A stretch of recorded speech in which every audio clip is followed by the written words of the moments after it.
All right, hello everybody, and welcome. I'm Debbie Schildkraut. I'm the current chair of the Tufts Political Science Department. I'm also a Tufts alum, so it's extra special for me to be here hosting a panel with other Tufts alums. We are here for our Jumbos in Journalism event, where we've invited political science majors who've graduated, who work in political journalism, to share a bit about their experiences and answer questions that you all might have about how they got to where they are, what their work is like, any advice they might have for you if you're interested in this line of work also. And so what I'm going to do is I will give very brief introductions to all of our panelists, and then I'll ask each of them to speak for a couple of minutes, and then we'll open it up for discussion. If you have questions you'd like to ask, you can put them in the chat, you can raise your virtual hand, and I'm really excited that all of you are here. First, I also want to thank all of our panelists for taking the time to do this today. And I also want to thank Andrew Alquesta, our administrative coordinator, who did all of the work to organize and arrange this event today. And I would also like to thank the Tisch College for helping to get the word out about tonight's event. So without further ado, let me introduce our panelists. First, we have Praveen Singh, who graduated in 1998 with a major in political science. She's the Chief Marketing Officer of TYT Network, the Young Turks. She joined that network in 2011 and manages strategy and development for their marketing, membership, and sponsorships. She began her career at Morgan Stanley Institutional Investment Management and then worked at AllianceBernstein as Vice President of Global Product Development. And I learned just before our panel that she lived in Houston Hall for 1 year while she was an undergrad, which is newly renovated. Next, we have Katherine Tully-McManus, who graduated in 2013 with a major in political science. She reports on Congress for Politico and writes for Politico's Huddle, a newsletter about Capitol Hill. She frequently appears on C-SPAN to discuss Congress, and she previously worked at Roll Call as a staff writer covering Congress and ethics and accountability. She started her journalism career at Roll Call as an intern, covering markups in the House and Senate. And when she was at Tufts, she was a social media intern for Tufts Web Communications, played Ultimate Frisbee, and sang in the Tufts Third Day Gospel Choir. Next, we have Liz Landers, who also graduated in 2013 with a major in political science. She's Vice News' chief political correspondent, and she covers stories both in and outside of DC for their news magazine show, Vice News Tonight. She has also worked at CNN as a video producer and White House producer. She covered Bernie Sanders and Mike Pence during the 2016 election. She has also worked at Scene Magazine, The New York Observer, Glamour Magazine, and Front Row Daily. She's also worked for members of the Massachusetts House of Representatives. At Tufts, she wrote for The Daily as a fashion columnist and edited the art section, in addition to competing in track and field as a pole vaulter. Next, we have Grace Segers, who graduated in 2017, also a major in political science. She's a staff writer at The New Republic, covering Congress and politics. Previously, she was a political reporter for CBS News, where she wrote about national politics for cbsnews.com. She's also worked as a local reporter in New York City and was a digital reporter and editorial assistant for the magazine City and State New York. While at Tufts, she interned at WBUR's On Point, and she was a board member and office assistant with the X College and wrote for The Daily and The Observer, where she was a theater and dance editor, TV editor, and arts reporter. And then we have Caleb Symons, class of 2020, the pandemic year, where he is now a reporter for the Keene Sentinel, covering government and housing in the Monadnock region in New Hampshire. He previously reported on public safety and business. His freelance and fact-checking work includes several stories for the Boston Globe magazine. While at Tufts, he was managing editor for the Tufts Daily and its executive investigative editor. And I learned today that he will soon be working at Law 360, a legal news outlet. Katherine got very excited by this news. And I also learned that this means there will be a job opening at his newspaper, which I asked him to send us the announcement so that we can put it in our political science newsletter. So keep an eye out for that job announcement, and he can tell you all about what it's like working for a New Hampshire local paper. So thank you, all of you, for being here today. And I'll turn it over to each of you in turn to say a few words about your journey from Tufts to all the things that I just read about. So Praveen, why don't you go first? Sure. Hi, everyone. Thanks for joining. I wish I could see all of you and we could do this in person, but one day soon we'll make it back to campus. My journey was not a straight line. When I arrived at Tufts, I had no idea what I wanted to major in, no idea what I wanted to be when I grew up, still figuring that part out. But over the years, and I had some summer jobs, and my summer jobs, I'm from New York, I ended up in finance. And while I was doing my summer jobs, I said, okay, I guess I'm going to be doing this later.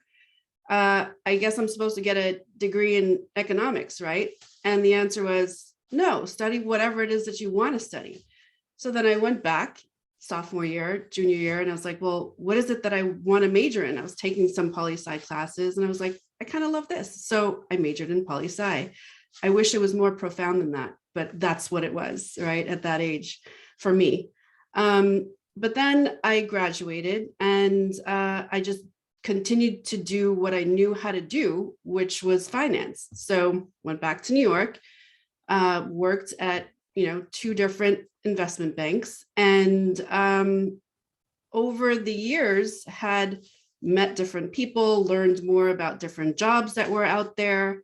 And oddly enough, one of my college roommates, one of my Tufts roommates, introduced me to one of their friends who happened to be the CEO of TYT. And when I met him, and I was working at Alliance Bernstein at the time, I remember thinking, who is this guy yelling into the internet? Like, who's listening to this stuff, right? And then he told a story about how there was a slot opening up on MSNBC, and it was Keith Olbermann's slot. And his fans were rallying to get him that slot. And I was like, what? This guy who's yelling into the internet has fans? This doesn't even make sense. Like, who's watching this stuff? Because I wasn't watching anything on the internet at the time that was news related.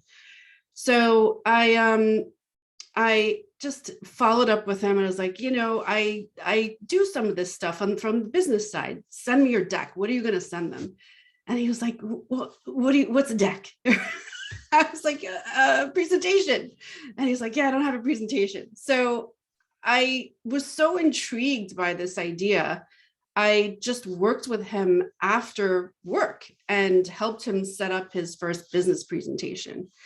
And I realized that I really didn't have a passion for what I was doing at work every day, and that I was way more passionate about some of these subjects that were being covered on TYT than I was about my finance job.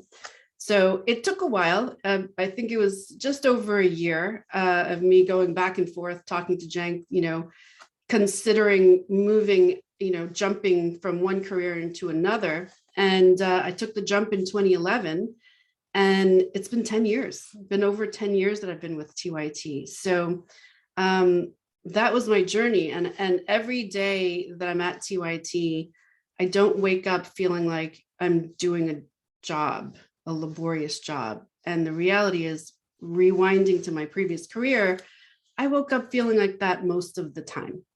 So, sometimes it takes a while to figure it out and find what you're passionate about. And I'm glad I finally did. That's where I landed. And so I'm still on the business side of everything. I'm not on air. I'm not a journalist. It's all about business for me. I run marketing, PR, podcasting, Shop TYT, membership, and events. But at least I'm close to issues that I care about and make an impact the best way I know how. So that's how I got where I am. Fantastic. Thank you so much. Katherine. Hello, I'm Katherine. I'm at Politico, in case you're having trouble keeping us all straight. I also did not head to Tufts knowing that I was going to be a journalist, and figured that out along the way. I was a political science major. I knew that pretty early. I declared at like the beginning of sophomore year, whenever it's the earliest that you're allowed to declare. I had only taken one political science class, I think. But I was looking for summer opportunities and had done like tons of, civic engagement, voter registration. And I had been a voracious news reader for a really long time. Actually, not much beyond the Boston Globe, but I read the Boston Globe like all through middle and high school. And Tufts, like definitely opportunities presented themselves. I did not write for the Daily or the Observer. I ran the Elections Commission I was on it for 4 years. I ran it for 3 years. And it wasn't always a smooth ride. And so I did not, there were some like pretty rough editorials about how the elections were run. And I did not feel motivated to then ask those same people if I could work for them on the Daily, really, especially when, named personally as a failure in the editorials. So I missed out on that opportunity, but I was looking for the doors that could open. I was looking at Tisch College summer opportunities, anything that I could get my hands on. And a Tufts alumni, Dave Myers, had a spot open at CQ Roll Call. At that point, I did CQ, everything that it used to be Congressional Quarterly, everything was behind a paywall. So I wasn't even really sure what the content looked like. I couldn't just read what the reporters were working on. So I didn't really know exactly what I was getting into, but what I was getting into turned out to be an absolute game changer. I showed up in Washington. I called Dave to ask what to wear to work in Washington. They were short a committee's reporter at the time. And so basically I trained up for a couple weeks, but then I was on Capitol Hill in the building. I was 19 and going to committee markups and basically writing, frankly, pretty dry stories about the legislative process. So-and-so offered this amendment and it got testy, or this one was introduced and they voted on it, and recording all the tallies, which I loved. I loved being in the room where it was happening. I loved racing out of the room to see if I could talk to that committee member who offered that amendment that I was confused about.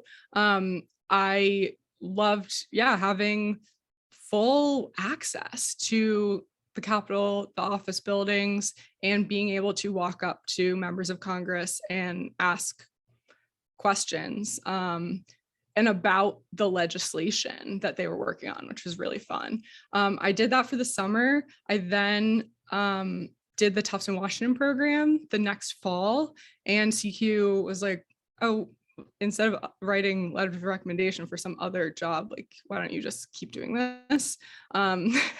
So I stayed on. So I was there for 6 months straight, just in the middle of college, which is very unusual, I think, an unusual opportunity, but kicked off by a Tufts alum opening the door. I thought that that's what I wanted to do. I loved being on Capitol Hill. I realized that I had LSAT books and I sold them. I was like, you can get really close to legislative action without a law degree. And that was a big epiphany. But I wasn't 100% sure. I didn't know anyone in journalism. I didn't know any adults who did that in their lives besides the people I had just met in Washington. I just didn't know what a life looked like. And so I once again, like, wanted to suss out like what other options were. I did the Pentagon fellowships through Tufts the next summer, and such a great opportunity, but wow, not for me.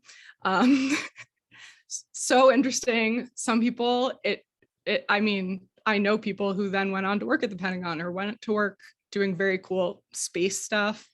But I was like, they don't let me talk to anyone. There's no windows here. You do not just get to blurt out questions at the people in power. This is boring. Because last summer I was like shouting questions at senators. And that really solidified for me, like, okay, now I need to buckle down and figure out how to enter this world in a real way. And when I graduated, there was another committee's reporter spot open back at CQ, and that's how I got into the full-time real world of journalism. I did that for a while. Still loved covering committees. I had a great fun time and a fun team. And then I wrote a morning newsletter. I ran social media. I then eventually moved over to the roll call side, which is like outside the paywall and a little more like politics and personalities based and a little less legislative text based, covering ethics, transparency. I covered Capitol Police like 5 years before people knew that Capitol Police existed, frankly, which is like a weird, dark claim to fame now.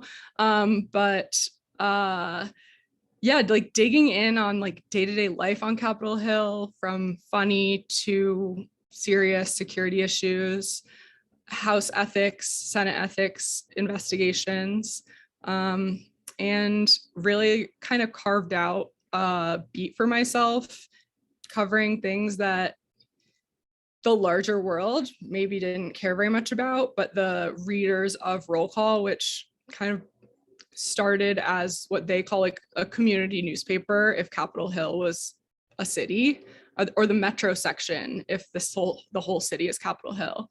And I had a blast doing that. I was at CQ Roll Call from internship to exit a decade. Just this summer, I moved to Politico to write their morning newsletter about Congress, Huddle, and also to cover Capitol Hill. They wanted some of the same stuff that I had zeroed in on at Roll Call. What's happening with staff on Capitol Hill? What is, behind the scenes? What's driving this institution? I still get a chance to talk to lawmakers every day and sometimes be on the story of the day, but I also get kind of this to work on side projects about Capitol Hill as a community, which I really like, and especially because most people in this country do not know that Capitol Hill is run by 20-somethings with political science degrees. And that is very, very true. So it's, for the last many years, it's kind of like been reporting on my peers, frankly. Young people interested in how this country operates and moves forward. So, and important to know that Liz and I did do I don't know, was it a senior seminar together on media and politics? And here we are, and that feels very fun to me. I think I saw that Jeff Berry was here. He might have had to hop off, but he was yes, there. That was yes. Thank you for that. And also thank you. Oh yeah, I see he's still here.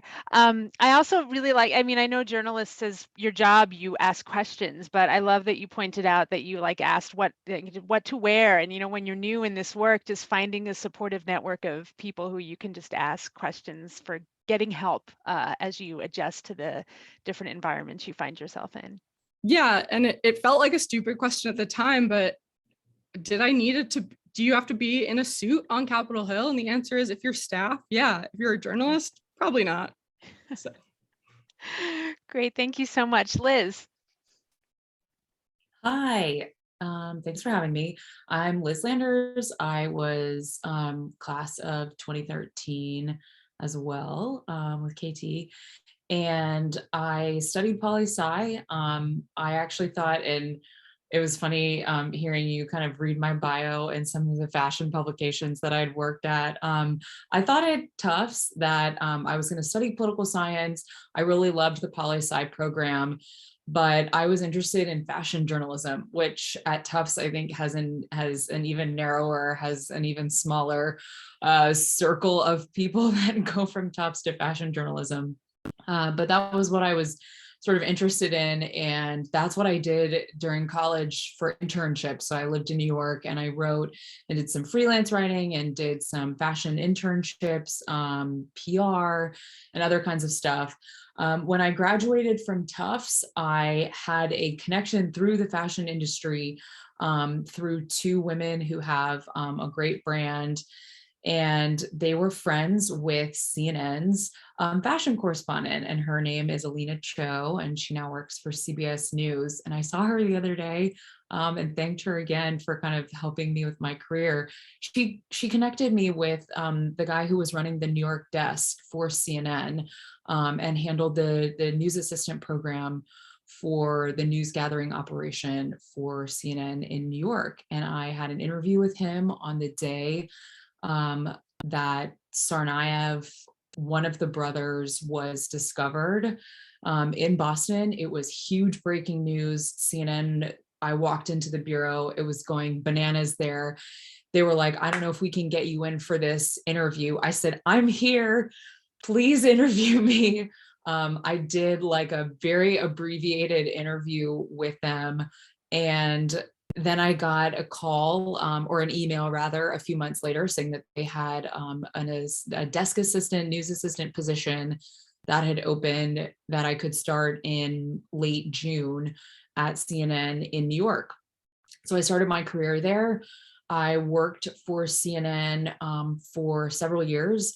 I transferred from their New York office after a year to their DC office because I wanted to cover the presidential election cycle of 2016, which now I regret not writing a book about it because it was just such a wild ride. I was 24 years old when they hired me to be an embedded reporter on the Bernie Sanders campaign. And that meant that I was toting around a camera and a tripod and a little live satellite unit. And I went everywhere that Bernie Sanders went. I did 5 rallies a day, sometimes going up to Super Tuesday. It was the experience of a lifetime that I would never want to do again. That is how I describe it to folks. It is so much hard work, but it's an amazing experience that is really only something that you do once in your career. And you really can only do it when you're a young person and you don't have kids and a mortgage and like a dog to take care of. After that experience, I ended that experience in 2016. I was at the Trump victory party that they had in New York City on election day, because towards the end of the political campaign, I had been assigned Mike Pence because Bernie had dropped out of the race earlier. And after that, CNN was like, wow, okay, I guess we should put the people who covered the presidential candidates into the White House, which is typically something that kind of happens with some of these big, I think, print publications and also some of the networks as well. And so I became a White House producer at the beginning of the Trump administration. I covered the White House for them day in and day out. We were there until, 11 p.m. sometimes, and that's when the Secret Service kicks you out because they lock down the grounds after a certain hour and they say, you gotta go. It was a lot of work. It was an amazing way to watch a really kind of historic moment in the US unfold. After, I guess it was a year and a half of that, I went on to cover Capitol Hill and Congress, where I started to see Grace and KT more up on the Hill, which was, and I think KT kind of spoke to this too, as a political journalist, it is so fun to be on the Hill because unlike the White House, where you do not have direct access to the principal, AKA the president. You maybe see the president once every few days. You maybe yell shouted questions. Trump answered a lot of those. On the Hill, you have almost unlimited access to people. So you can ask lawmakers whatever you want at really any point. And it's amazing sort of way that the free press operates in DC. So I really enjoyed that. And then sort of after that experience, I wanted to be on camera and to sort of try my hand at that. And because I didn't have kind of like a traditional local news background, which is sometimes what some of the networks want from folks, is for you to have worked at a local station in Boston or wherever around the country. I went to Vice, and they interviewed me, and I had a really great opportunity to be on camera with them. So I've been with Vice since April of 2019. And I covered all of the first and second impeachment of Trump with them. I covered all of the 2020 election. We had a really big focus on covering the social justice movement in the summer of 2020, which was something that I was really grateful for, to be out and about every day. My day-to-day with Vice is different every day. I was just saying that I interviewed Alexander Vindman earlier today because Vice is a lot of international coverage, and there is an imminent Russian invasion on the border with Ukraine, and they wanted the US perspective of that. So I get to do things like that. I cover, go up to the Hill, cover stuff happening on Capitol Hill sometimes, the January 6th committee work, anything and everything. I think I'll be out on the trail a lot for the midterms. And I think probably the best part of what I get to do is Vice really emphasizes getting out of the bubble and out of DC, which I'm really grateful for. I spend a lot of time talking with what I would say are normal people. I talk with a lot of people who are from all over the political spectrum. And I think in this moment, in this country, probably not a lot of people have that opportunity to talk with people who have potentially wildly different political views than they hold personally, or their professional or social circles have. So I love that part about journalism, and I have been very grateful for what has happened, which has been a wild ride the last 8 years since I graduated from Tufts. Fantastic. Thank you so much. Grace. Hey guys. So I graduated Tufts in 2017. During my time at Tufts, I like KTM, I knew from the beginning I wanted to do political science. I've wanted to be a journalist almost my whole life. So I was like, I'm gonna write for the Daily the second I get there, which I did, although I wrote for the arts section because I wanted to be an arts and culture reporter. So my freshman, sophomore year, I was a writer and editor for the Daily and Arts and Culture. It was a lot of fun. But then my junior year, I spent the year abroad in London.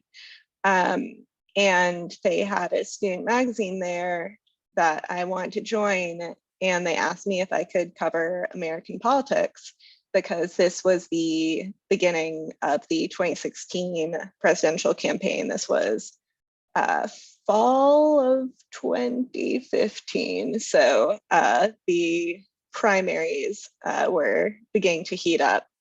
And I said, sure. And that's when I really began to enjoy political writing and magazine writing. So when I got back to Tufts, I wrote for the Observer.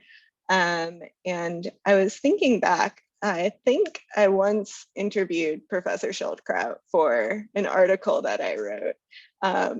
I need to find that article, but that it was a lot of fun to write about politics for the Observer. And I had decided when I was a freshman that my senior year, at Tufts, I was going to intern for WBUR, on point to be specific.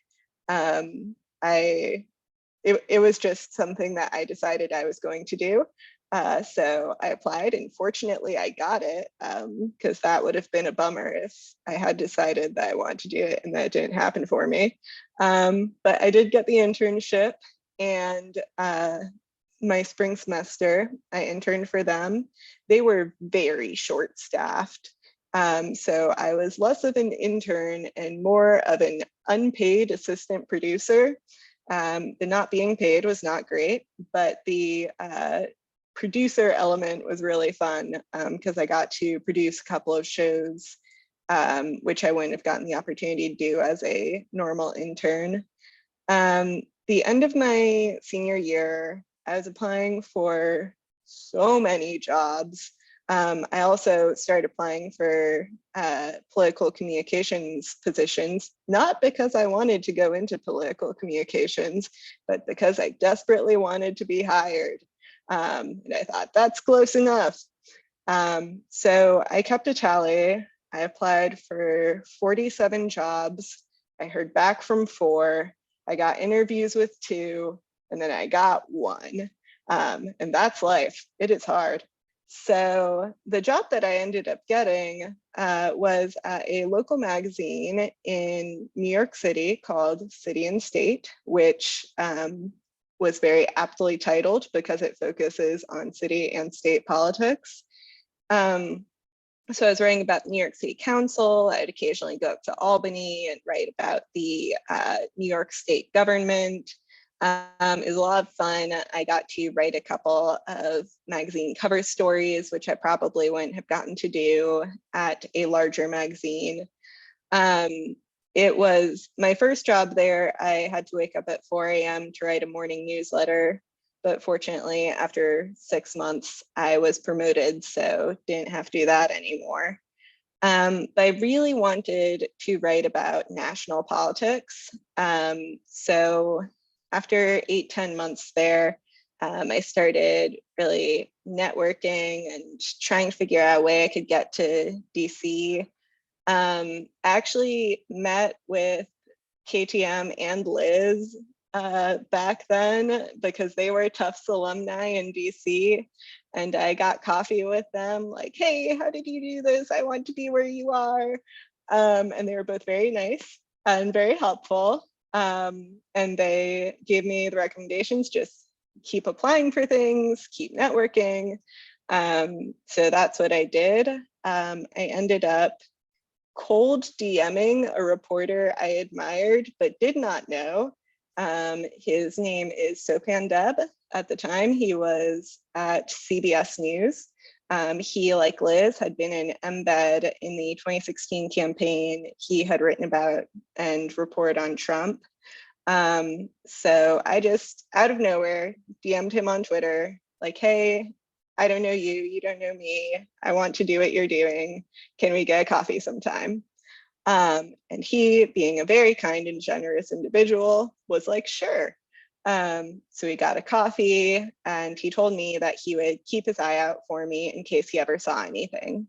A couple months after that, he told me that a position at CBS News had opened up and that he would recommend me to the editor who was hiring for it. So cold DMing occasionally works.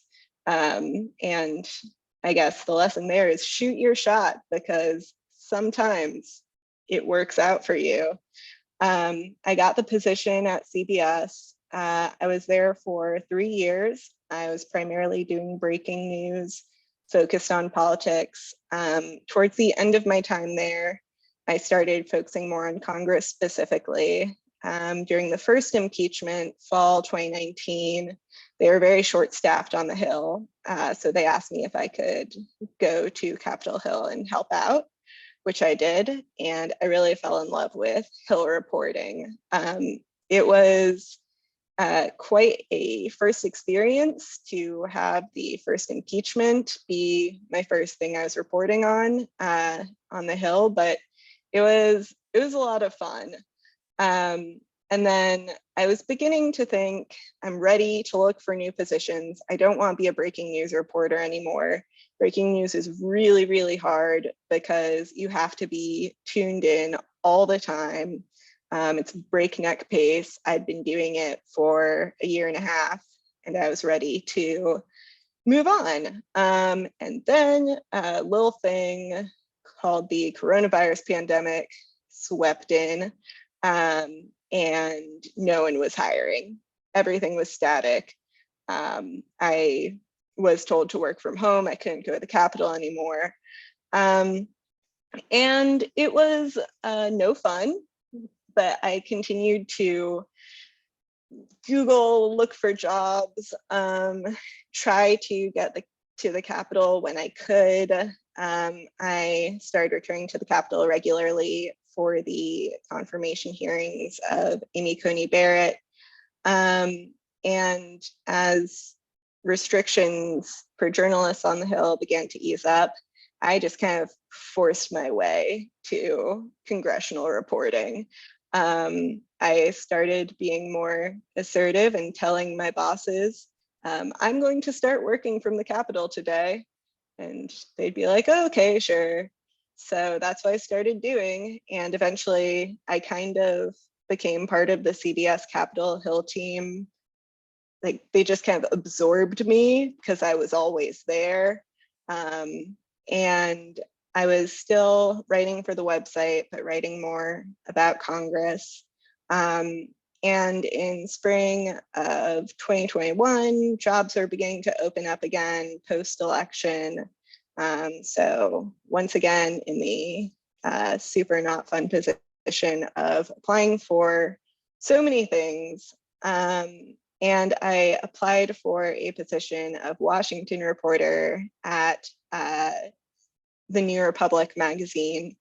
I didn't know very much about the New Republic other than that it was this kind of liberal legacy magazine in the same vein as The Atlantic. And a bunch of reporters that I admired had gotten their start there in the late 2000s. So I thought, why not? I'll apply there. And I probably won't get it, but whatever, I'll just apply. So there is my second lesson, which is if you apply for things, even if you don't think you get them, because you probably won't get them, you probably won't, but occasionally you do. And I got that position at the New Republic, and started my position there in July. I'm not an opinion writer, I'm a straight reporter, but it's very different switching from breaking news for network to magazine life. So I've still gone to the Hill several times a week, still get to chase around representatives and senators, but I get to pick and choose what I'm writing about for the most part. Occasionally I have to write about whatever the news of the week is. But I get to be more circumspect in what I write about. I get to write longer stories, and that are maybe a bit more specific, more policy oriented. And that's a lot of fun for me, coming from breaking news and just doing 500 words on whatever. This person said this thing. And now I get to do 1,500 words on this person said this thing, and here's why it matters. So I am enjoying my time as a magazine writer. I don't know what will come next, but it's been fun to report on Congress. And every time I see KTM and Liz on the Hill, it just brings me so much joy, knowing that they also went to Tufts and they helped me out. And now we are co-workers, essentially, and that's pretty cool. So yeah, that's it for me. Thank you so much. And I love hearing you say, that you just apply, even if you think the chances are great you won't get it, because so advice I give to students a lot is don't make the employer's decision for them. Make them make the decision. You just put in the work and show them who you are. Caleb. Yeah, hi everyone. Good to be with you. My bio is a little bit shorter because, as Professor Schildkraut mentioned, I'm a 2020 graduate, pandemic year, part one, I guess. So I came to Tufts knowing actually that I wanted to study politics, and ended up studying political science and international relations. Freshman year, I've always been a big sports fan. Grew up reading the sports section of the Boston Globe every morning with breakfast, and so was really interested in joining the Daily and becoming a sports reporter. And I did that. I didn't think it was anything more than that, just a way to, kind of get involved with the sports scene at Tufts. Thought that I was going to be one of those 20-somethings running the hill, like Katherine mentioned. That was kind of what I had my heart set on, and just kind of made my way up to the sports section, became an editor, but didn't think that it was anything more. Had a couple of political internships. I worked for a state senator in Massachusetts, and then actually through a Tisch summer fellowship, worked in Ed Markey's Boston office, one of Massachusetts' senators. That was the summer after sophomore year. And that's kind of when it shifted for me. That fall, I was on the managing board at the Daily, and just being in the office every night and being around those conversations that we had about really important stories and trends going on in the Tufts community kind of made me fall in love with journalism. I've always liked writing, and that was a big reason why I joined the Daily in the first place. But being part of the bigger picture conversations about the proper way to cover something, and a specific word choice here, whether something implied one meaning or the other. I loved those discussions, and just the energy of being in the Daily office every night was really important to me. So that's when I kind of decided that I wanted to be a journalist and not work in politics, but still wanted to cover politics. I wanted to be a political reporter. So went into senior year and started looking for political reporting jobs. I felt like I had two kind of paths to go down. One was get a pretty low level job at a big publication, and do a lot of grunt work at first, but be in those conversations and just kind of get my foot in the door, or go to a smaller publication and have a lot more responsibility, but be covering smaller stories, a smaller community, and decided that the latter was kind of more important for me. I wanted that responsibility. I wanted to have ownership of my own beat, build my own sources, and kind of still be making those big picture decisions about what's important to cover, even if it's a smaller town or city. So was looking for those jobs, and I think January 2020 had found a great position at the Keene Sentinel up in New Hampshire. Applied for that and didn't get it. And actually, I had a Tufts connection to the Keene Sentinel, Martha Shanahan, who I think graduated in 2013. So maybe some of you know her. Had worked here, and we called and talked about it. And she had great reviews of the Sentinels. And then I didn't get the job. And then the pandemic hit. So it was looking pretty bleak by mid-March, early April. And there weren't that many job opportunities. I don't know, Katherine, I don't know if you remember this, but we talked for a bit because I had reached out and saw that you were working in political reporting. So, definitely use that Tufts network. But the big lesson here is that the Sentinel had another opening a couple months later, and the editor remembered me from our interview before and reached out and asked me if I wanted the job. So, even if you do get that rejection letter, there's always a chance that they might reach out later, remember you, and notify you of another opening. So that's just the first step. Don't feel like the door is totally closed when that happens. But anyway, the job that I got up here was covering business, housing, and arts and entertainment. A very strange mix of beats, but that's what happens when you go to a local newspaper. Really enjoyed it. We're kind of in the midst of a housing crisis in New Hampshire where the vacancy rate is under 1%. So, and people were kind of flooding in during the pandemic because it was a rural place. So that ended up kind of being a hot button topic that I just stumbled into, and I've really enjoyed that. and have just liked my time. Keene has about 23,000 people. It's technically a city, but anywhere else I think would be a town. And have liked kind of the small town coverage, neighbors with the mayor, so it's very easy access. And I've kind of made my way up the ranks at the Sentinel, covered public safety for a little while, and then our politics reporter left the paper just this past fall, and they were looking to hire externally for that when I mentioned that I would love to take over her job. So that's how I transitioned into doing that. So now I've been covering city government and local government here, as well as housing, have kind of stuck with that beat, which means going to a lot of council meetings in the evenings. And also we have 30 something towns in our area, and they all have select boards. So it's a lot of local government coverage. Town meeting season is coming up. And that is quite a trip in New Hampshire, because it is basically as local government, as the people have as much power as they do anywhere in the country. At these meetings, you can show up if you're a resident, and you can change the town's budget if you get enough of your friends to show up. And usually it only takes like 10 or 15 people to show up. So the stakes are high, but it's very accessible. So have really enjoyed doing that. I've been here for a little over a year and a half now. And then, as Professor Schildkraut mentioned, I'm preparing to start a new job at Law 360, which is an online only legal news publication later this month, which I'm really excited about. Again, going to be covering a weird variety of topics, but I'm excited to kind of dive into that.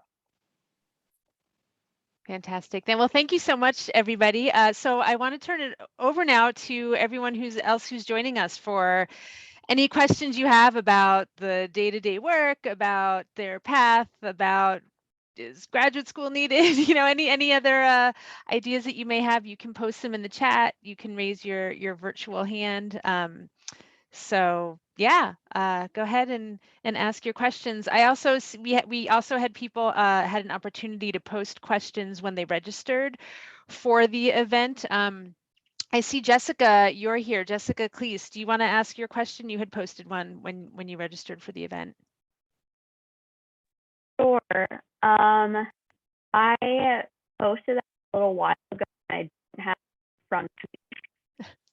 And your audio is also breaking up a bit, but I have your question, so I can ask it on your behalf. Jessica wanted to know if covering politics has changed as our political landscape has become more polarized, and is it hard to stay impartial as you do your work?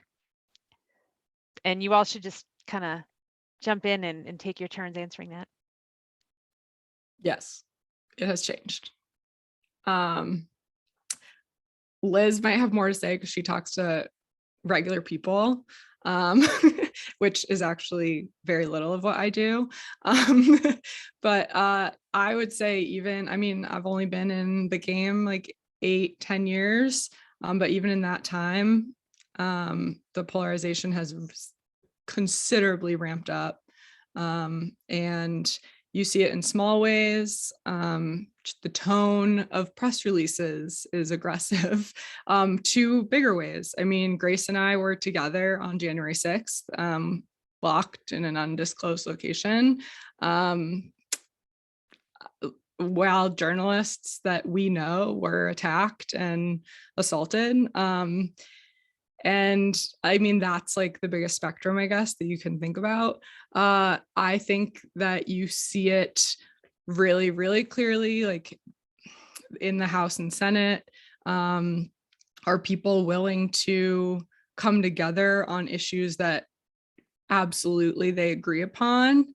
In an election year, it's the midterm election year now, that has always been hard. But whereas years ago, you could tout bipartisanship for some members right now, they're weighing, is it worth cooperating with someone who voted against confirming the election as legitimate, to, fix the passport issues that both of our constituents are having? Or is that emboldening or legitimizing those lawmakers? And those are decisions that, Democratic lawmakers are definitely talking about. I've also seen both parties in the majority and the minority in both houses, and some of the partisanship does definitely ramp up. Like, you just get to be a little more vitriolic when you're in the minority, because none of your agenda is happening. Nothing that you want to have happen is happening.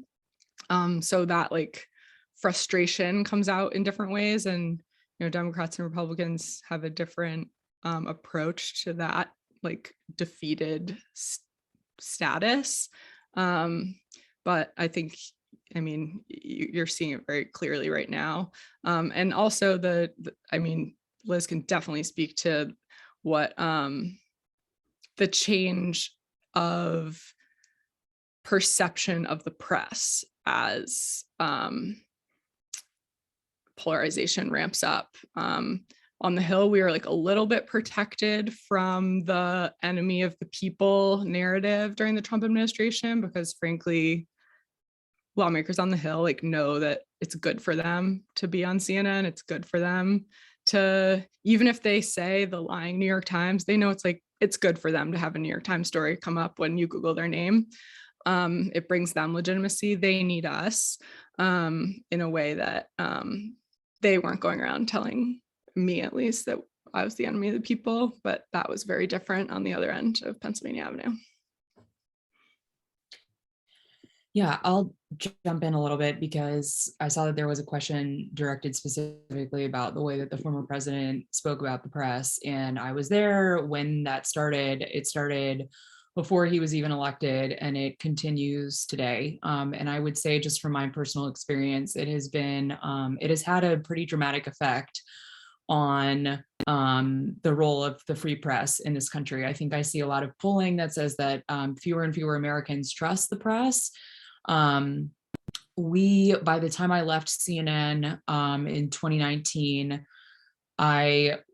when we would go out and do events that were Trump rallies, or I guess it was only Trump rallies. It wouldn't have been the official events that they did with the White House. We would have private security. CNN started investing in that because there were just too many moments where we were walking back to our car and somebody recognized the on-air correspondent that I was working with, or people would see the mic flag that said CNN, and then you have 15,000 people in an auditorium starting to chant CNN sucks or worse things.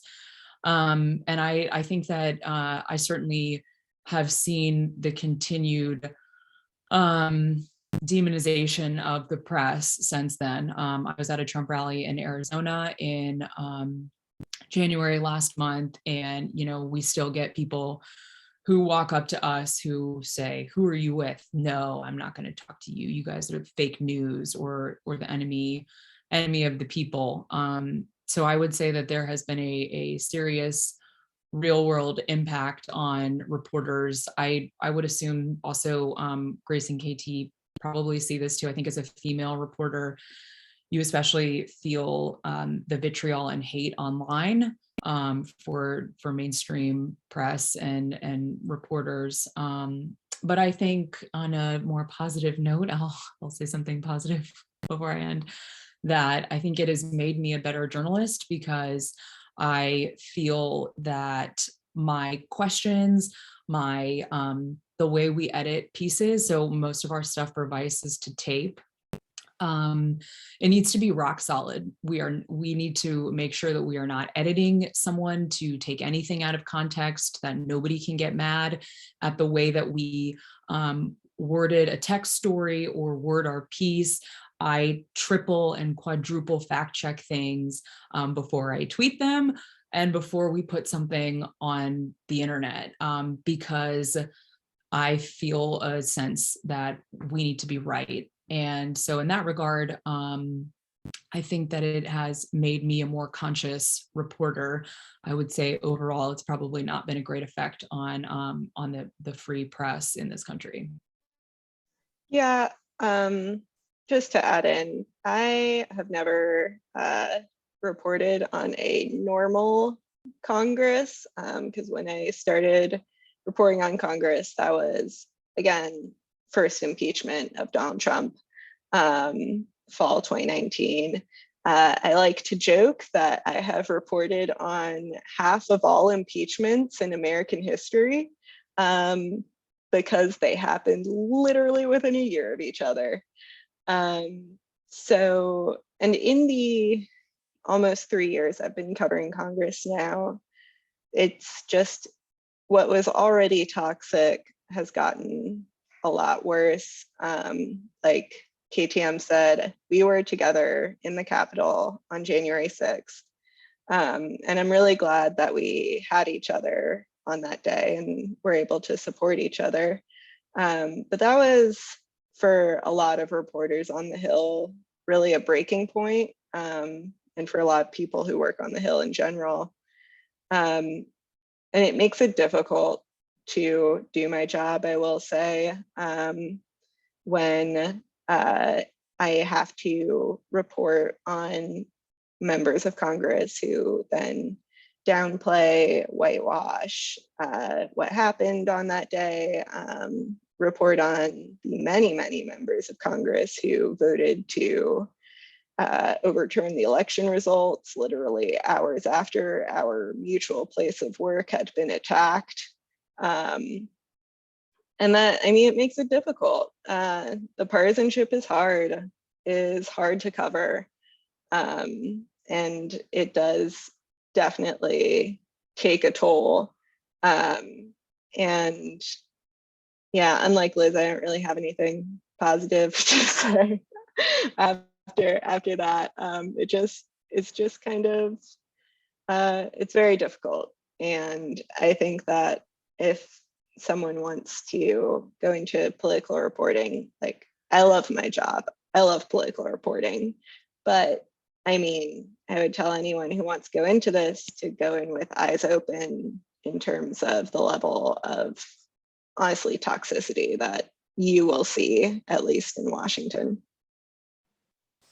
And I'll just add the local perspective here. I see political partisanship certainly showing up in our Facebook comment section, and hear it from readers too. But among leaders and elected officials, it isn't really as bad locally, because frankly, they can't afford to, kind of be reduced to partisan squabbling. The fire station needs renovations, the roads need paving, and people really depend on them for that. And that makes my job easier, because it means that I can focus on kind of the policy aspects of what's being discussed rather than the partisan debate around it, which I think, is helpful for readers, and they appreciate that. And that kind of in turn makes us a more legitimate publication, because we do have that information that affects their day-to-day lives, and that they're wondering how that new parking garage downtown might affect them, or how much it might add to their taxes. That's stuff that people really value, and I think will continue to value, kind of despite our political divisiveness. And what about you, Praveen? Your outlet is so different from these other outlets. How does the rising partisanship affect the ability to get the work done where you are? We're mostly opinion. We have TYT Investigates, that's run by Tufts alum Jonathan Larson, and we're a progressive news outlet, and we wear that on our sleeve. I mean, not literally, but maybe I should put it on there. I don't know. We, applied for White House credentials years ago and were denied in the Obama administration because they saw us as an activist media organization. And back then we were like, is that a bad thing? And now everyone is in some way, shape, or form wearing that as a badge of honor. So For us, it's simple. We just, want to speak the truth to power, and that's it. Yeah, and Grace, it was interesting to me that you mentioned at the very end of your comments just now how much you love your job, because the contrast between all of you, your opening remarks was so joyful in the work that you do, and the tone just changed so dramatically with this really, important question, in thinking about, just the safety of pursuing this line of work, while also upholding the integrity of, being able to get information out to people and have them find it credible, and not think that you're not able to keep those views, at bay as you do your reporting. We have a question in the chat about doing interviews from Shuning. Do you want to ask your question? Hi. So that's my question. So I'm very curious about how the interviews are conducted, especially in this area with the pandemic and the bipolarization in the political scene. So how to ensure that it's not only the safety of the journalist, but also to the integrity and the safety and honesty of the interviewees.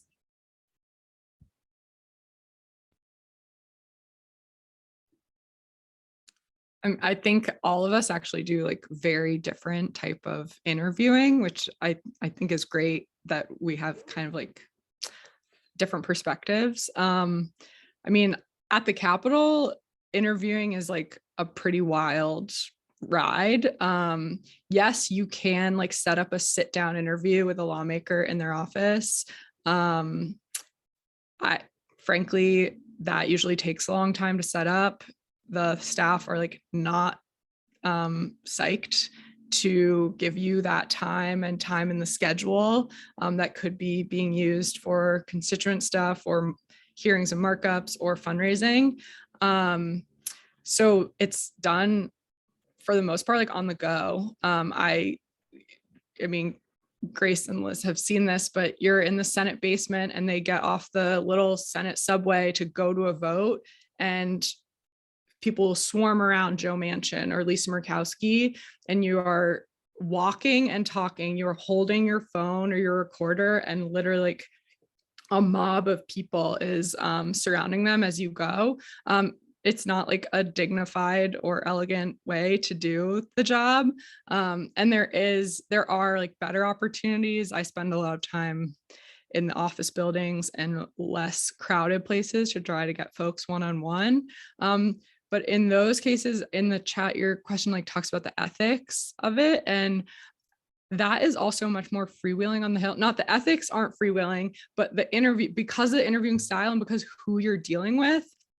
If I'm talking to even a staffer, but especially someone off the Hill, just a regular citizen trying to get their take on what's going on, I walk through a lot of ethical things, using their name, using their, their age or where they're from, and talking through what interacting with a journalist means. Whereas there's kind of a baseline on the Hill. It's you've been elected to the United States Senate. I can throw some questions at you and we don't need to do this whole boundary situation. You're also an elected official and I'm a member of the press, and there's an understanding, but also an accountability. They have the ability to walk past us, pretend like they're on the phone. They do that all the time. No one is ever forcing a member on the Hill to give comment because they are pros at pretending like you don't exist. But it's very, very different because you don't have to hash out ethical quandaries about this conversation because frankly, they've signed up to have questions shouted at them until further notice. And that is something that is really, really different. And when I do go off the Hill and talk to other people, I kind of reset my whole approach because I do need to, explain to someone on the record or what off the record or on background means, and it's on accountability is also on me to make sure that people off the Hill and also staff, I don't want my reporting, someone leaking something to me or someone giving me comment without their name being used. I don't want blowback on them. I don't want them to get fired. I don't want someone to get evicted or, deported or anything for talking to me. And so I need to be able to communicate protection of vulnerable sources. I do not consider members of Congress to be vulnerable sources. Yeah, I would say there is definitely a difference between interviewing members of Congress and interviewing regular people. And so an example is the story that I'm working on right now. I needed to get a couple quotes from members of Congress, but the bulk of the information I was getting was from normal people outside of Congress. So for those, I set up phone interviews that last 15, 20 minutes, recorded with consent, and making sure of getting the ground rules of they know that they're being recorded. I can use their full name. I can say things about who they are, where they're coming from. And then I generally am a lot of times interviewing either experts in a field or interviewing like real life, ordinary people talking about how a policy has affected them. And there's even distinctions between interviewing like a professor and interviewing a West Virginia mom. So depending on who I'm interviewing, there's a lot of levels of care there. But then also for this article that I'm working on right now, I wanted like 2 quotes, one from one Democratic senator and the other from a Republican senator. So I just hung out in the Senate subway this week, waiting for these 2 specific senators, made sure that when I saw them walking down the hall, I could just go and pounce and say, "Hi, Grace Segers from the New Republic. Can I ask you blah, blah, blah, blah, blah." And then they give me their 20-second soundbite because we are literally walking to the elevator so they can go vote. And I get my quote and it's great. And now I can put that in my article and it's all good and easy. But there's very different between doing that and interviewing an expert or normal person for 20 minutes. I would just say too, from the TV side, that it is like slightly more set up and more planned out stuff that we typically have to do for these interviews. And I do a lot of prep for them. So I was saying today, I interviewed Alexander Vindman and I worked with my producer. And for the last few days, we were finding everything that he'd been talking about in regards to what's happening at the Ukrainian border, going through some of his op-eds, going through other media hits that he's done and trying to come up with kind of the best 4 or 5 questions for the sit-down interview.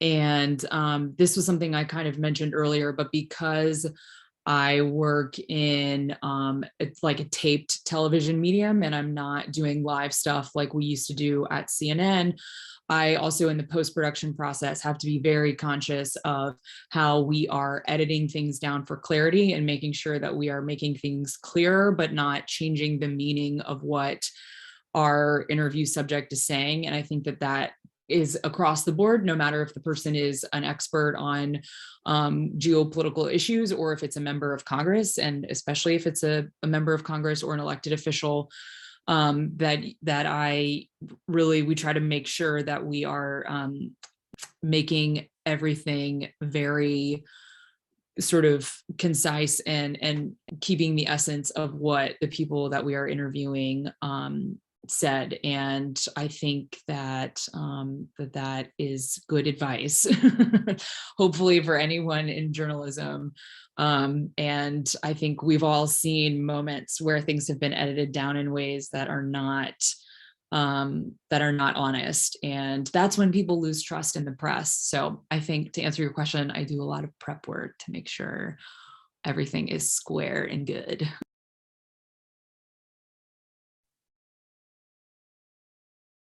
Caleb or Praveen, do you have thoughts on this question? Most of my sources have no idea what on background means, or going off the record. So it's a lot of walking people through that,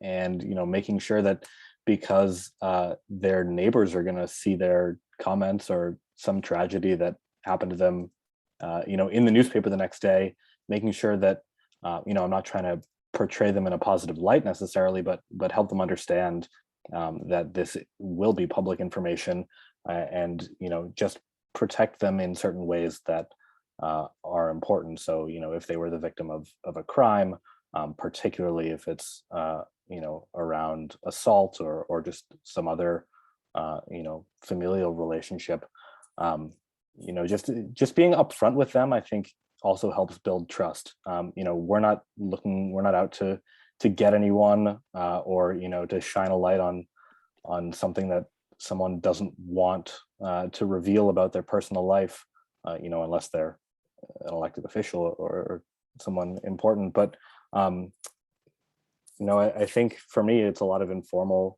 interviews. I'm finding people who may be affected by a housing shortage over in our community Facebook group, and just putting out a call for people who might want to talk to me, just to learn about their situation, and just walking them through what that entails.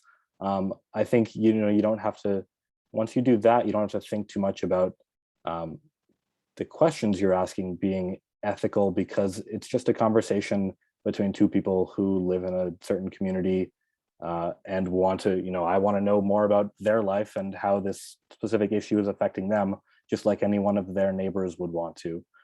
So that helps kind of keep me grounded and focused on the facts and what readers would find important.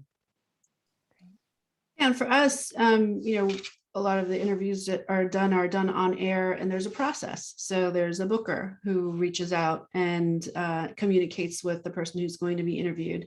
There's a producer who does additional work to do research and understand background and give that to the host, and the host does their own research.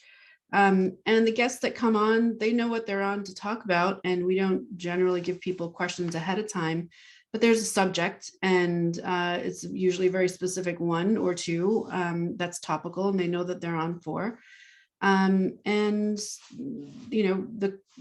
interview is the interview, and just like Caleb was saying, it's a conversation, and in fact, that's the name of the segment, the conversation, the interview segment on the main show.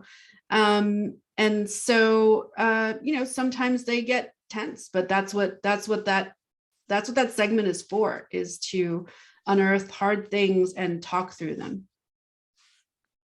Great, thank you. And Summer posted a question, and this may be our last question, but we'll see how things go. Go ahead, Summer. My connection is a little spotty, so apologies if you can't hear me, but I was wondering how you all find a healthy work-life balance in a job where, as you guys have mentioned, you always have to be keeping track and staying alert and monitoring what's going on. Well, for me, I am very fortunate to have a great boyfriend and a cat. And something that I think that is really important is setting boundaries. And that's really hard when you are new in your position. And something I've really struggled with, but logging off at a specific time, not checking my email if I can, not checking my phone, trying to be present away from the Capitol and away from my work laptop. That's something that I'm still working on, and I don't always succeed. But I think it's really important to set those boundaries, even if, you know, it's just with yourself and you're just telling yourself, okay, I'm not going to check on Twitter for the rest of the night. And just trying to keep yourself accountable to yourself. That can be difficult, but I think is really, really important. And it's good to also spend time with friends outside of work. That's very helpful. But anything that you can do to remember that you are more than your job, and that as much as you love your job, it's not the most important thing about you. That is very important. And surrounding yourself with people who recognize that you are more than your job is also very important. So I have two quick follow-up questions based on that answer, and for everyone else to think about as you answer this question too. So I wonder, Grace, if there was a noticeable change for you moving from CBS to the New Republic. You talked earlier about the different types of work that you were doing, and I could imagine work life changes also come along with going from breaking news to more longer form. And I also wonder if over the past couple of years with the pandemic, you know, stuff we talk about here at Tufts and things I'm hearing about other workplaces, is this growing concern and awareness, and how are, you know, what are some lessons we can take into a post-pandemic life about recognizing that people are more than just their job and all the things they have to balance? And do you feel that change at your work too, or does it seem like the journalism world hasn't really, you know, like what are the messages you get from your superiors about work-life balance? I will just say real quick to answer your question about magazine writing versus breaking news. Yes, I do. It is a lot easier for me to have a life now than it was breaking news. I am spending a lot fewer 12-hour days at the Capitol. In my time at the New Republic, I can only think of one time that I have been at the Capitol past midnight compared to many times when I was at CBS. So yes, magazine writing is very different, and breaking news writing, that's why it's good when you're in your early 20s, because it is a lot. Yeah, I mean, I think everything that Grace said is right. I think that journalism is, one, news is not 9 to 5. So like you'll be pretty hard pressed to find at any level, even if you're like a senior editor somewhere, like the 9 to 5 is, at least the places I've been, not particularly common. And if you're covering Capitol Hill, I mean, senior New York Times reporters are there at midnight if Grace is there at midnight. And so that's like a thing to consider, is that it's not about like just being 22 and having like, darn, I have the job that has me working weird hours, because I am 30 and I wake up at 4:30 in the morning to write a newsletter. But it means I'm never the night person when there's like the big meeting in Nancy Pelosi's office at 8 p.m. Like I'm not the one standing outside, which is the luxury of having a bigger team. Politico has like almost 12 people covering just Capitol Hill, which is wild. Something that I think is helpful to think about I think there's some like chunks of time that you can make a choice that work is going to be a bigger part of your life. And then that opens doors sometimes to opportunities that let you have better balance. So, I mean, I had the opportunity to jump on and cover the Kavanaugh confirmation. And like, I had a more regular hours job in the moment, still Congress hours, but I wasn't really needed at midnight. But I knew that working with that editor and working with that team and covering a wild ride of a Supreme Court confirmation was going to open some doors. So I said, like, take a deep breath, okay, I'm probably not going to have a lot of plans the next couple of weeks, but I'm going to like go full bore and do this. And see, and it panned out for me with opportunities internally in the newsroom. And that is frankly, and I could say this, that my editors know this, my boss know this, like this newsletter job, Huddle, which I love, I'm very much enjoying it, but the hours are an absolute grind. I will log off from here and can like write the newsletter. But I was up at 4:30 working on today's newsletter. But I know that in a few years, like that won't be my life. I think it's also important to have conversations about expectations, even when you are really junior. When you say there's X number of days of PTO, paid time off, that means you're not checking email, or that means you are disconnected, which I think is really different. Like Caleb might be able to speak to this. Like, how does that, I don't know how different that is if you're, the only person on the housing beat. Like, what does vacation mean if they like change how evictions work in Keene? That's the difference between being at a big place or a small place. I did very poorly with that early in my career. I would be on vacation, be checking my email all the time. I felt like I had to like pay my dues a little bit. I worked like Christmas Eve pro forma sessions in the House and Senate for the first couple of years. Hi, Mom and Dad, who are on this call, picking me up for the airport and going straight to Christmas Eve dinner with my grandmother. Like that, I felt like I had to pay my dues a little bit, but I also think that is changing. And the generation, you guys who are in college right now, the folks who have come out right ahead of you are laying down some boundaries that I think you will benefit from. The workplace has been rocked by the pandemic, but also rocked by every new generation rocks norms. But workplace norms, I think, are being really challenged, and especially on mental health, especially on work-life balance.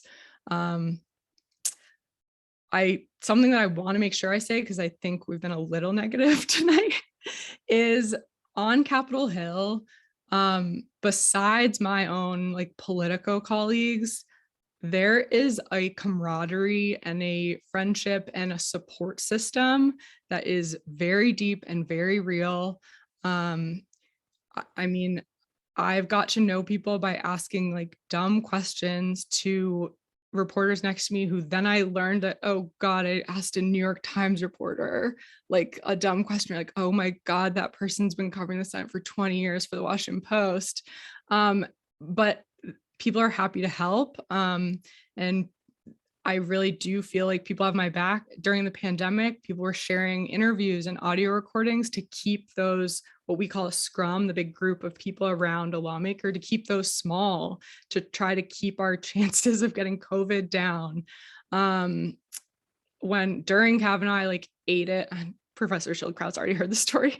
I ate it on the stairs, and like my phone and my recorder went flying. I almost knocked my teeth out because I like couldn't get my hands down. And a reporter who I had not even met, or I don't know if I knew them, afterwards came and found me. I was like, you were there and then you were gone. Do you want me to send you that recording? And she didn't need to do that. That's she could have put that in her story, and guess what? Like those quotes weren't going to be in my story. But like people have each other's back. It's still kind of cutthroat competitive, but I've found great humanity and support. And it's not, I was pleasantly surprised to find that it's not the boys club that I expected it to be. Women dominate the Capitol Hill press corps, and that is very fun to have top correspondents at the whole gambit from like NPR, CNN, etc., all the way down, trade publications where people are covering like mining. That's all I really expected, frankly, to have worse experiences as a very young woman than I have.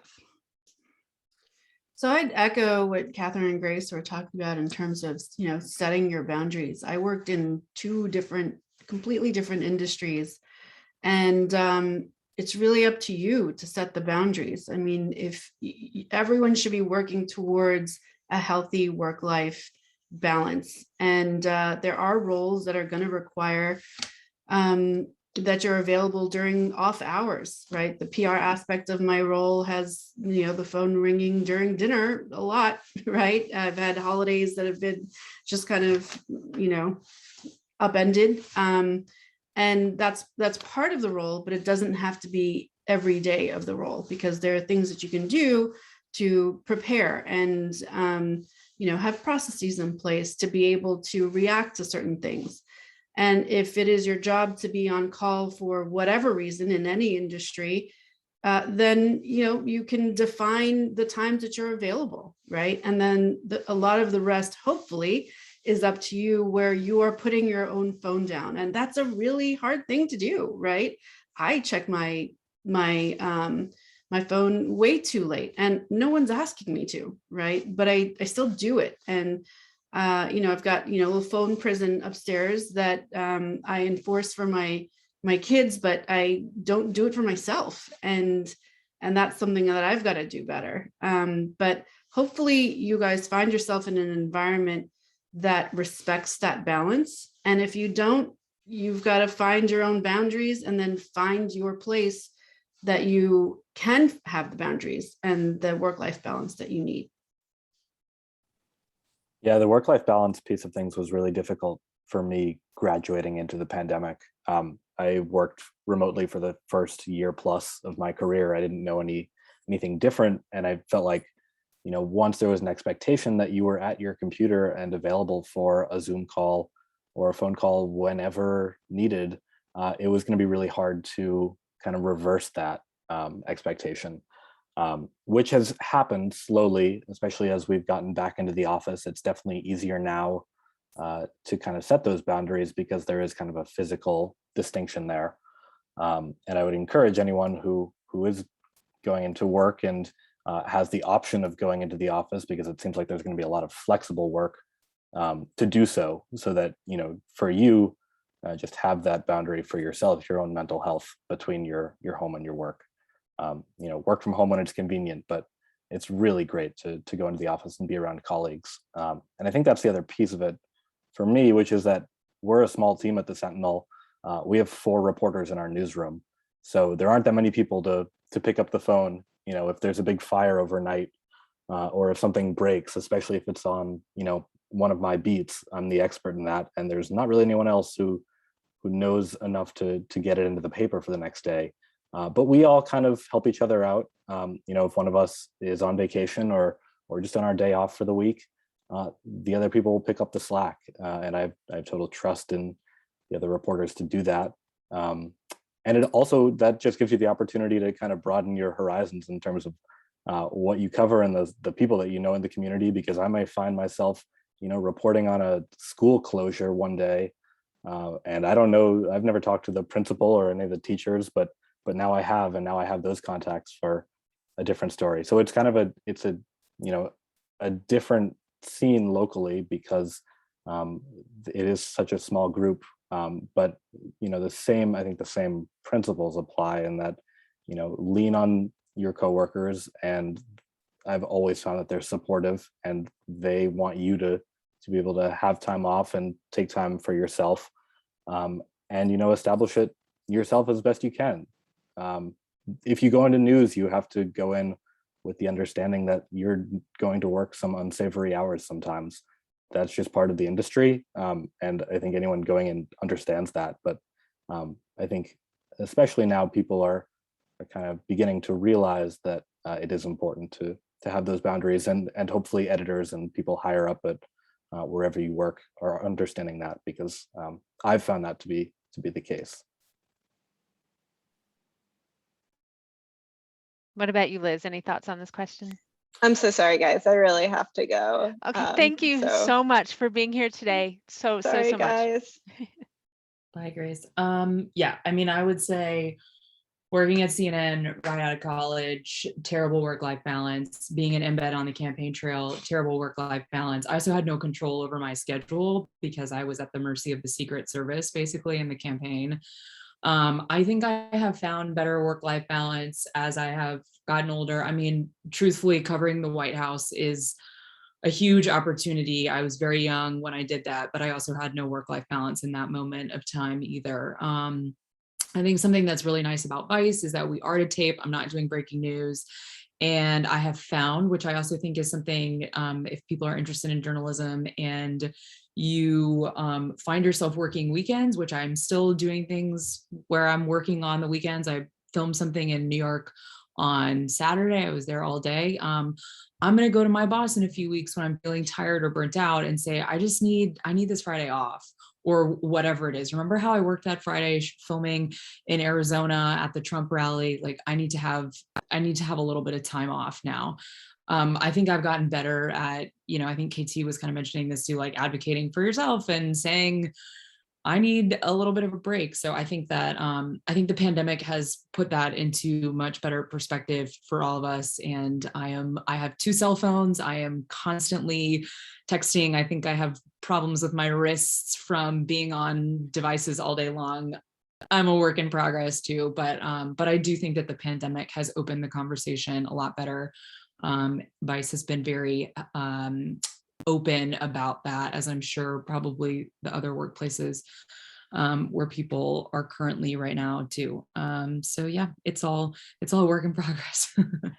I think this is, yeah, go ahead, Katherine. I was just going to say, I think a key part of this also, especially for early career folks, is like we've said, like, oh, we've like grown or like learned to advocate for ourselves or felt like we built power to be able to advocate for ourselves. But frankly, if I had had more conversations with coworkers or other Tufts alums or whatever about how they were setting boundaries, how to do it, I probably could have like learned that and done it better earlier. So when you're doing ever like I wouldn't do it necessarily in like in your formal interview immediately, but doing if you're doing informal interviews with a Tufts alum who, like Grace did, like Caleb did, that's the kind of thing that I think it's really helpful to talk through with someone, that because they are hard conversations to have. A conversation I wish that I had. I was once on a team where I was like the only person who wasn't a parent. And so it was just assumed that I was available during dinner, I was available at night, I was available on weekends because everyone else had kids. And I'm a person with family needs, with my own, personal life and needs. And that's like a time where I wish I had been able to say to someone like, hey, like, I think it's really important that parents are supported here. I think that's awesome. I'm interested in talking about how I can have time off for doctor's appointments, have time off to go visit my parents, to, spend time with a friend who's like having a hard time, because if that is your community and it has to be like valued, if you don't have an immediate family, that is your family. And I think having those kind of conversations are really hard, especially when you're a junior, but there's a way to do it that I do think is delicate. So that's why I'm saying, like, talk it out with someone before you like go to your boss and is like, or like, what about me? There's a way to do it where you can bring, maturity and humanity to the conversation, and like either get more money for working weekends or get that comp time for working weekends, or get the other thing that I think is really can be clutch, which is why I did the Christmas Eve pro forma sessions, is there's like some really low bar things that make it seem like you're going way out of your way to do, like, oh, that gig that no one wants to do that like isn't actually a bummer for you, and is very little work, but the work to credit ratio, sign up for those things, which I feel like you can really master in college, frankly, is seeing where you're going to get the most accolades for the least effort. That there's some bang for your buck available. Fantastic. Thank you. But I do think this is a fitting question to end on, because I know you've all had a very long day. So I'm going to say that we're done so that you can all have some rest. And I know, Katherine, you'll be now going back to work on the newsletter for tomorrow. But I could have this conversation all day with you all. So thank you so much for taking the time to be with us today. And thank you for the work that you do in getting information to the American public. It's so important, and I think I speak for all of us when I say I'm just really, really grateful. And just thank you again for spending time with us today. And thank you everyone who attended.